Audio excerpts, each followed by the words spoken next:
ग्वालियर पहुंचे केंद्रीय मंत्री सिंधिया मीडिया के सवालों का जवाब देते हुए कांग्रेस पार्टी पर हमलावर हुए। उन्होंने कहा कि जिन लोगों को भड़काने की नीति, झूठ बोलने की नीति, देश को विकास के पथ पर देखकर गौरव के बदले में ईर्ष्या की भावना, वही ऐसे नकारात्मक स्टेटमेंट देते हैं। और आज जो कांग्रेस की स्थिति हो चुकी है, जो देश को बढ़ाने का काम नहीं कर रही है, देश को नकारात्मक सोच और विचारधारा के रास्ते पर ले जाने की कोशिश कर रही है, भाई भाई के बीच में झगड़ा करने की कोशिश कर रही है। कांग्रेस पार्टी ने सदैव कमीशन की रिपोर्ट का विरोध किया है, मंडल कमीशन की रिपोर्ट का विरोध किया है। आज जात पात की बात करते हैं, जिस कांग्रेस पार्टी का सफाया इस चुनाव में हुआ। 13 राज्यों में खाता नहीं खुला है। जहां जहां बीजेपी से सीधा मुकाबला हुआ है, वहां केवल 25% का हिट रेट हुआ है। और 2014 की सीट और 2019 की सीट, 2024 की सीट, तीनों चुनावों में कांग्रेस जीती है।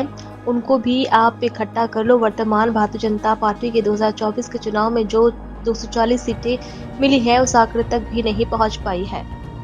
मुझे पूरा विश्वास है और रेल मंत्री जी ने विश्वास भी दिया।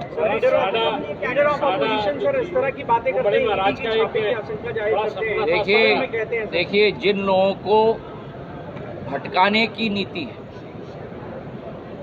झूठ बोलने की नीति,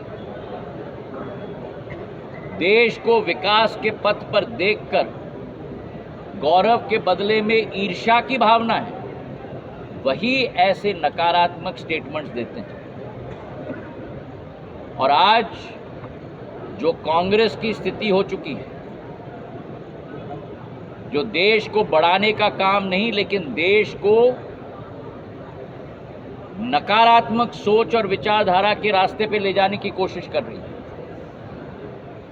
भाई भाई के बीच में झगड़े तय करने की कोशिश कर रही है। जिस कांग्रेस पार्टी ने सदैव हर कमीशन की रिपोर्ट का विरोध किया था, मंडल कमीशन का रिपोर्ट का विरोध किया, आज जात जात की बात करते हैं। जिस कांग्रेस पार्टी का सफाया इस चुनाव में हुआ है, 13 राज्य में खाता नहीं खुला है। जहां जहां भारतीय जनता पार्टी के साथ सीधा सीधा मुकाबला हुआ है, वहां केवल 25% का हिट रेट हुआ है।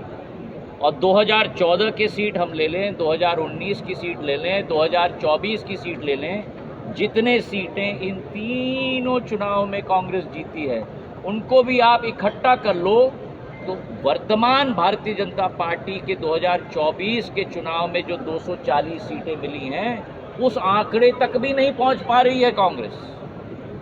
ये हाल कांग्रेस पार्टी का हो चुका है। अपने गिरबान में झांके किसी और पर उंगली दिखाने के पहले। बहुत बहुत धन्यवाद।